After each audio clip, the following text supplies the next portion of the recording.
A war of words turning into a full-blown feud between two of the biggest names in rap, Kendrick Lamar and Drake. I think from day one was to always keep the nature of it as a sport.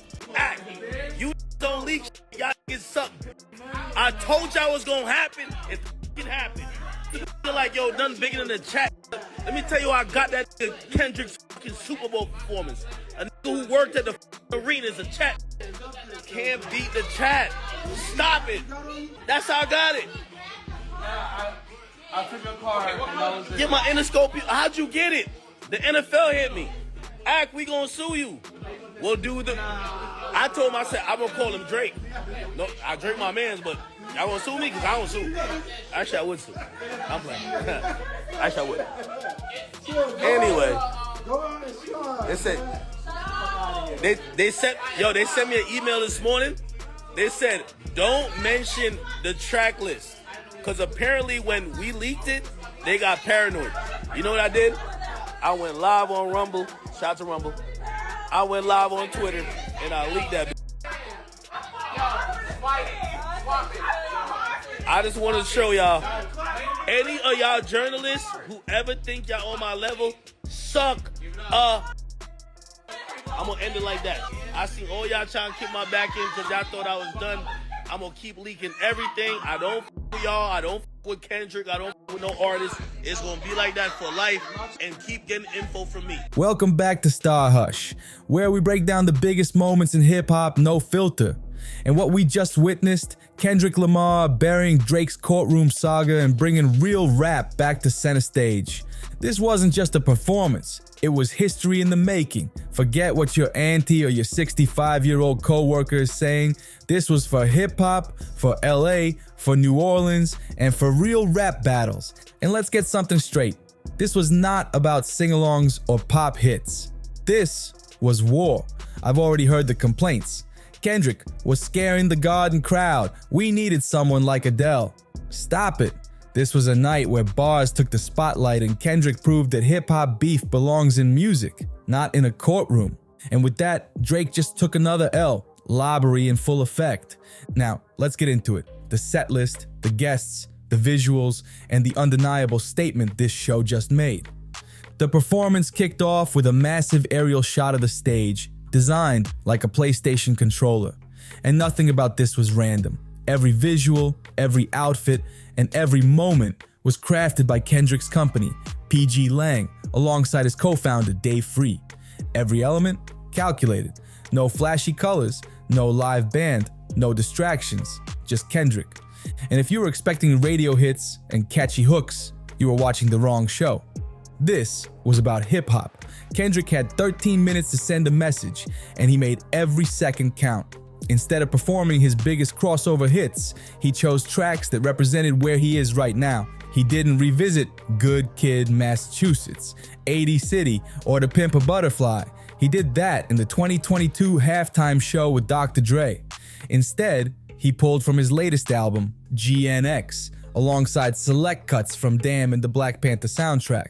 And let's not ignore that stage design, the PlayStation theme, not a coincidence. Kendrick knew he had to play the game, but he was doing it on his terms. This was about his evolution. From the opening moment, he set the tone. This wasn't about nostalgia, charts, or commercial appeal.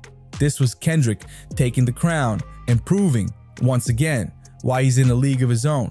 The show kicks off like a video game loading screen. The PlayStation powers up, the game begins, and suddenly, Samuel L. Jackson appears as Uncle Sam, setting the tone with an opening monologue. He welcomes the audience to the Great American Game, a clever double entendre.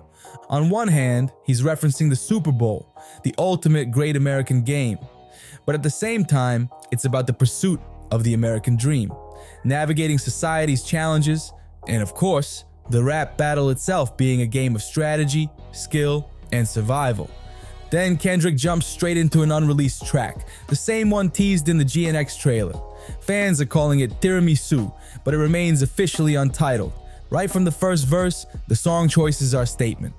This isn't the type of track you'd expect to see performed on the biggest stage in sports history. And if that wasn't enough, Kendrick throws in extra bars beyond what was originally previewed, making his intentions even clearer. The lyrics? undeniably aimed at Drake. Kendrick spits, "Remember I said I was the greatest back when you debated the number 1 and number 2. The topic was always hilarious to me. You carried him to me. I brought out, Followed by the sound of a firearm. For years, the debate over who's the greatest has been an ongoing battle in hip-hop. This whole beef really escalated with Drake and J. Cole's first-person shooter, where they claimed the big three consisted of them and Kendrick. J. Cole called himself the GOAT, Drake declared himself the GOAT, and Kendrick, he shut it all down. Forget the big three, it's just Big Me. But this goes deeper. Back in 2017, Drake dropped Guilechester rapping, "I said top 5, but I'm top 2, and I'm not 2. Fast forward to 2021's Family Ties, and Kendrick made it clear, smoking on your top 5 tonight. Now, standing on asterisk top of a GNX, the same car his father drove him home in on the day he was born, he's tying it all together. This isn't just any stage prop. The GNX is symbolic, representing where Kendrick started and how he's arrived at this moment, ready to take over the game again. And just when the energy peaks, the stage lights drop. Kendrick delivers one final line before transitioning. The revolution's about to be televised. You picked the right time, but the wrong guy. Next, Kendrick launches into Squabble Up, another bold choice for a Super Bowl setlist. As he wraps up the track, the dancers form together, each wearing red, white, or blue, symbolizing both the American flag and the unity between Bloods and Crips in LA, a nod to Kendrick's mission of bringing peace to his city. Then, Uncle Sam reappears, unimpressed with Kendrick's approach to the game. He scoffs, saying, "It's too loud, too reckless, too ghetto." But that's the point. Kendrick is playing this game on his terms, refusing to conform, performing the most unconventional songs possible on the biggest stage in America. Uncle Sam then challenges him, asking, "Do you even know how to play this game?" And Kendrick responds with the hits. He jumps into Humble and DNA, shifting the energy. As he performs, his dancers once again form the American flag, but split in half, with Kendrick in the middle, representing the deep division within American society. Side note, running across a stage this massive, delivering breath-heavy verses like DNA at full speed, that takes insane stamina. For anyone complaining that this performance lacked melody or should have featured a pop singer, they clearly don't understand the sheer breath control required to rap and move at this level. But that's exactly the point. Kendrick is showing that he refuses to play the game traditionally. Then comes one of the most powerful moments of the night, Euphoria. And let's talk about Kendrick's facial expressions here. This was the biggest victory lap in rap battle history, and he was fully embracing his boogeyman persona. He even tweaks some of the lyrics, something he does at multiple points throughout the performance. As he raps about walking his enemy down, he physically walks down a long white strip, leading him to a streetlight where a group of men stand. None of them dancers, just regular people, adding to the raw authenticity of the scene. Then he delivers a powerful a cappella rendition of Man in the Garden. The decision to strip away the beat was intentional. In an interview leading up to the Super Bowl, Kendrick revealed that on every album, there's one song where he wants the message to truly sink in. For GNX, that song was Man in the Garden. And as he closes it out, he raps, "It's important. I deserve it all 'cause it's mine. Tell me why you think you deserve the greatest of all time." A final reminder, this entire performance is a game, and Kendrick knows exactly how to win it. Kendrick is laying it all out, explaining why he deserves the win. Then comes another standout moment. The beat drops for Peekaboo, a major highlight from GNX. But before the track fully kicks in, Uncle Sam pops up again, shaking his head. "Oh, I see you brought your homeboys with you. The old cultural cheat code. Deduct 1 point for that." Translation? He's saying that having a crew on stage, rapping on a street corner, isn't how you win over a mainstream audience. And beyond that, he's implying that hanging out on the block won't win you in the game of life either. But Kendrick, he's not playing by those rules. His response? What are they talking about? They're talking about nothing. Then comes one of the funniest and most talked about moments of the night, when Kendrick raps, "He's in my chain." And just like that, Chucky, as Cheek, pops up like a wild Pokemon. It was a dope moment to see Kendrick actually rap Chucky's verse on the Super Bowl stage, while Chucky himself watched from home, surrounded by family and friends. A surreal, full-circle moment for him, and for the culture. And here's something to note. Up until this point, Kendrick has only been surrounded by male dancers and performers. No female presence. That changes here. But before diving into that, let's talk about an interesting Easter egg that has been making rounds online. The entire Peekaboo performance took place on the X button of the PlayStation controller stage. The YouTube channel Thought Crimes pointed out a wild theory that Kendrick might be making a subtle reference to Sex Tentacion. Back in the day, Kodak Black recorded Silent Hill with Kendrick fresh out of jail, and it was during his time locked up that he met Dadrick Williams, one of the men involved in X's case.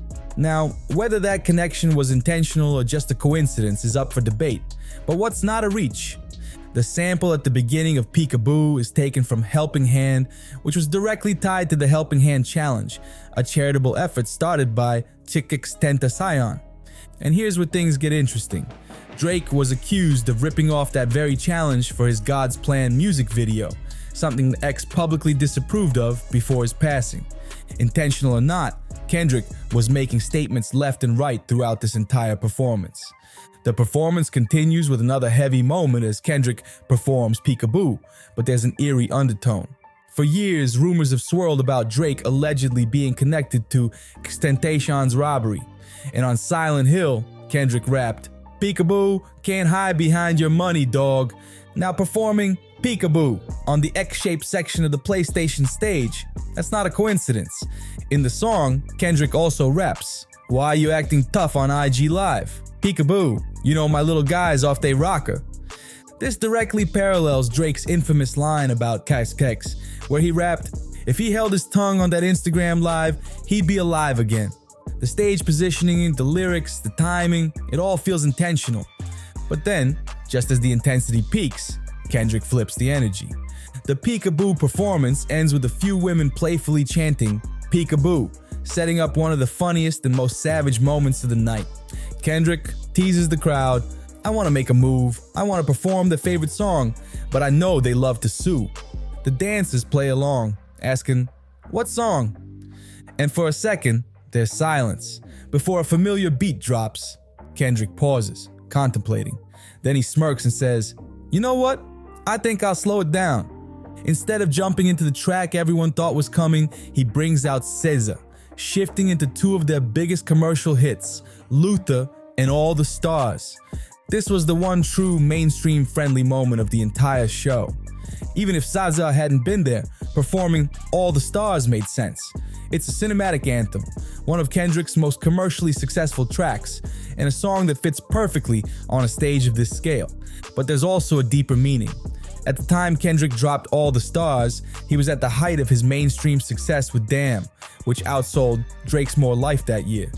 Drake, in an effort to appear unbothered and supportive, publicly congratulated Kendrick on the success of Damn, even liking a comment suggesting that Drake, Kendrick, and J. Cole should be on a song together. Fast forward years later, First Person Shooter drops, and that exact idea materialized. Except Kendrick was nowhere to be found. And what was Kendrick's response back then? A line in All the Stars. "I hate people that feel entitled. Look at me crazy like I ain't invite you. Oh, you important? You're the moral of the story? I don't even like you." Now, years later, he and SZA performed that very song on the Super Bowl stage. Isia plays her role perfectly. She's one of the biggest stars in music right now, but she lets Kendrick own the moment, understanding that this was his victory lap. Then, Uncle Sam reappears, seemingly pleased. He praises Kendrick, telling him he's finally playing the game the right way. This is what America wants. Nice, calm, relaxed. This is how you integrate into society. He tells Kendrick he's almost at the finish line. He's close to winning the game. But then, everything shifts. The instrumental for Not Like Us starts creeping in. Kendrick steps up and raps, "It's a cultural divide. I'ma get it on the floor. 40 acres and a mule. This is deeper than the music." Yeah, they tried to rig the game, but you can't fake influence. This is what Not Like Us was all about. It was never just about Drake. It was about a cultural divide. Kendrick was making it clear Drake wasn't built from the same foundation, the same struggles, the same experiences. In this whole performance, it's been Kendrick showing, not just telling, that he's not here to play the game on anyone else's terms. And then he does what everyone was waiting for. He raps the entire first verse of Not Like Us, front to back. The question leading up to the night had been, will he actually perform this? This is the song that triggered a lawsuit between Drake and Universal Music Group, the same label that distributes both artists' music. And here's Kendrick, on the biggest stage in the world, performing it anyway. UMG wasn't having it. They immediately shut down Drake's lawsuit, calling it baseless.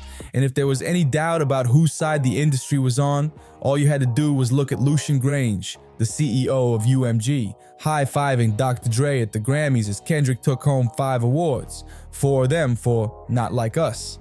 So when Kendrick performed it on the Super Bowl stage, it wasn't just a message to Drake, it was an industry-wide statement.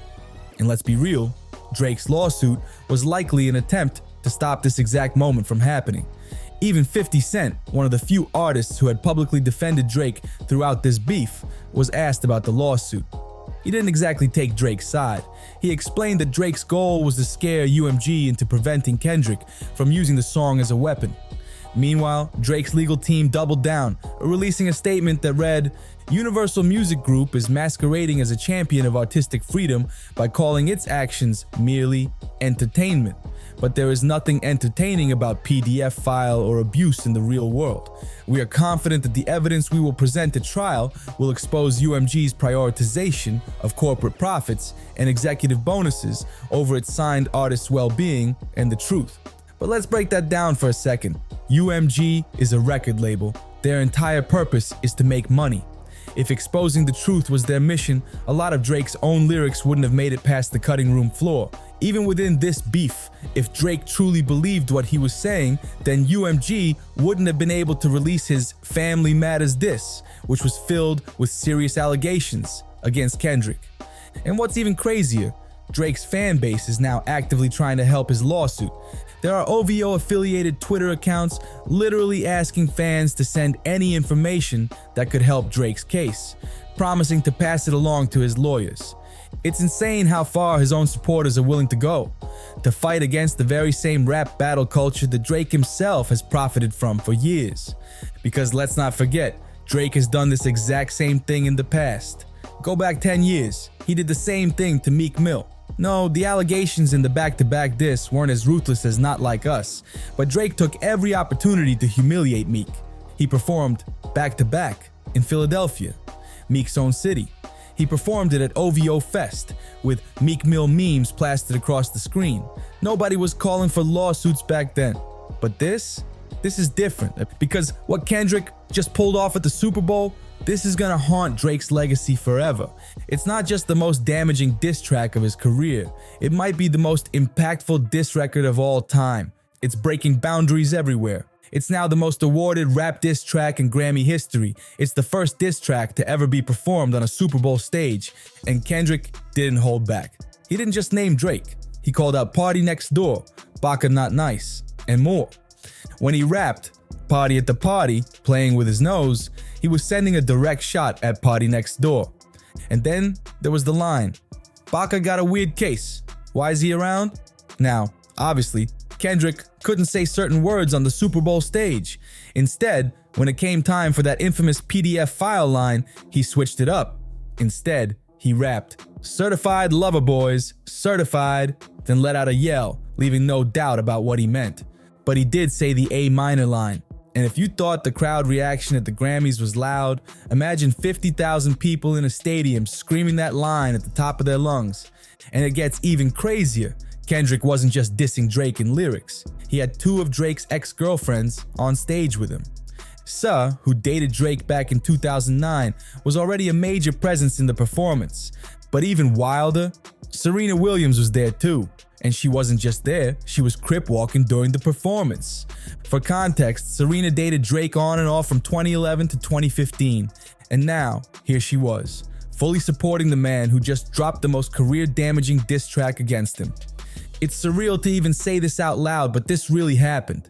Drake's history with Serena Williams runs deep, so deep that it even sparked a beef with Common. That's what led to Drake's Stay Scheming verse, where he took shots at Common. Fast forward years later, Drake wasn't done. On his 2022 album, Her Loss, he dissed Serena's husband, calling him a goofy. And then, just last summer, Drake leaked over 100 GB of behind-the-scenes footage, including a phone call with his mother, where he explained that his song, Too Good, with Rihanna, was actually about Serena. And who was another one of Drake's exes? Rihanna. So here's Drake telling his mom that he packaged the song in a way that Serena wouldn't be offended, only for her to be at the Super Bowl fully vibing to Not Like Us. That had to sting. Then, Kendrick brings out Mustard to perform TV Off.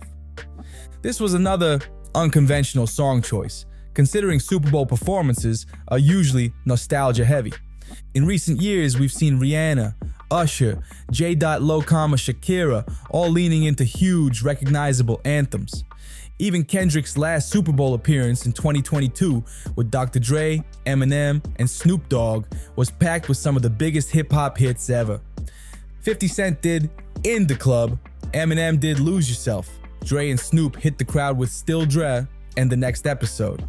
So to go from that to TV Off, Peekaboo, and multiple subliminal-filled diss tracks, Kendrick was making a statement. He was making it clear there's a cultural divide, and he's not playing by the industry's rules. This wasn't about conforming to the Super Bowl audience. This was about introducing the world to the essence of hip-hop, battle rap, competition, bars. Aside from the CAA songs and Humble and DNA, there was barely a single hook in this entire performance. It was pure rapping. And on a stage with millions of viewers, Kendrick used this moment to bridge that gap, to show people who might not fully understand hip-hop what it's really about. And beyond just this performance, Kendrick's last 12 months have reshaped the entire genre. Hip-hop hasn't felt this competitive in years. Aside from Kendrick versus Drake, we've seen J. Cole stepping into the mix, Chris Brown versus Quavo, Joey Bada, Dollar going at the entire West Coast. Competition is back. And Kendrick foreshadowed all of this in Man in the Garden, when he rapped, "I did it with integrity, and still, they try to hate on me." Which is ironic, considering that's the one song he said he hoped people would fully digest every lyric of. But it wasn't just the lyrics making a statement. Every detail of this performance was carefully crafted. The red, white, and blue clothing worn by the dancers, it symbolized both the American flag and the Bloods and Crips unity in LA. Even Kendrick and Mustard's outfits played a role. Kendrick wore a varsity jacket with the word Gloria on the front. If you didn't know, Gloria is the final track on GNX. It's also the name Kendrick gave his pen, the very tool he's used to craft his lyrics and shape his legacy. And then there's the lowercase a on Kendrick's chain. That's the logo of PG Lang, his creative company. But here's where it gets interesting. Mustard was wearing a chain with an M. Standing together, they formed the initials AM, the same initials as a minor. A subtle but undeniable Easter egg. Then Kendrick delivers his final words of the night, turn his TV off, and in an instant, the stadium goes dark. When the lights return, the screen reads, "Game over." From start to finish, this performance was a masterclass in storytelling. Kendrick took us through his journey, from the GNX car that his father drove him home in as a newborn, to a neighborhood streetlight where he rapped Man in the Garden. And the biggest takeaway? Kendrick did it his way. He didn't conform, he didn't water it down, he brought real rap to the biggest stage in America and won the game on his own terms. Kendrick walked us through a moment in hip-hop history while walking Drake down in real time. From unreleased snippets to diss tracks to commercial hits with SZA, he delivered one of the most unconventional Super Bowl halftime shows ever, breaking every rule in the book. Think about it. Who would have thought, even in 2013, that a rapper could headline the Super Bowl solo while performing unreleased music, album cuts, and straight-up diss tracks? No hooks, no backtracks. A fully narrated story from start to finish. Even legendary Super Bowl performers like Rihanna and The Weeknd didn't craft a halftime show with this level of storytelling. But Kendrick made sure it wasn't too complex for the audience to digest. And yet, at the same time, every move was layered with meaning. the subliminal jabs at Drake, bringing his ex-girlfriends into the performance, rapping the A minor line after Drake's lawyers tried to shut it down. Everything about this was unprecedented. Just look at what this battle has done for hip-hop. It's charted new territory. First diss track to ever receive a lawsuit. First diss track to win 5 Grammys. First diss track performed at the Super Bowl. And for Kendrick to end it all with Euphoria, one of the most devastating diss records in rap history, was the ultimate final blow. And let's not forget the moment where he stared into the camera and said, "Hey Drake, I hear you like 'em young." That evil grin. We've barely seen Kendrick smile all year. No smiles in his music videos, no smiles in his pop-out show, no smiles in photo shoots. But in that moment, he was grinning ear to ear. This wasn't just a Super Bowl performance. This was hip-hop taking center stage in front of the entire world. Could he have played it safer? Maybe. Would it have been nice to hear Money Trees, King Kunta, Loyalty, or Love from Damn? Sure. But Kendrick wasn't here to cater to the mainstream. He had a message. He had a purpose. He was standing firm on the right side of history, proving that he plays the game on his own terms. And in doing so, he just opened doors for future rappers to break boundaries in their own way. This is the moment that will inspire a new era in hip-hop. One where authenticity, storytelling, and lyricism matter more than ever. Even Serena Williams was backstage celebrating every second of it, because if she crip walked like that at Wimbledon, she'd be fined on the spot. And let's talk about Snoop Dogg for a second. Drake used the AI-generated Snoop and Tupac vocals in a diss track against Kendrick. And where was Snoop during this performance? Fully supporting Kendrick. If that's not a statement, I don't know what is. Meanwhile, Kanye West managed to sneak in a Super Bowl commercial again, but that's a whole other conversation. And let's not ignore the wildest leak in Super Bowl history. A few days ago, DJ Academics leaked Kendrick's setlist online. I heard about it but didn't believe it. A Super Bowl halftime show packed with album cuts, unreleased music, and full-on Drake disses? It sounded impossible. But Academics claims an employee from the stadium leaked the setlist to him, and that he only leaked it because he wanted Kendrick to change it. He thought it was a bad setlist choice. Looking back now, that setlist just delivered one of the most historic hip-hop moments of all time. And as for Drake, wherever he is right now, whether it's Australia, Toronto, or locked in the studio, he's definitely feeling this one. Because this isn't just another diss track. This isn't just another rap beef. This is a permanent stain on his legacy. Kendrick didn't just win. He changed the rules of the game. And that's what will make this performance live on forever. But now, I want to hear from you. Did this performance live up to your expectations? Were you surprised by the song choices? Do you think Kendrick went too hard on Drake? Or is this just the beginning of something even bigger? Drop your thoughts in the comments. Don't forget to like, subscribe, and I'll see you in the next one.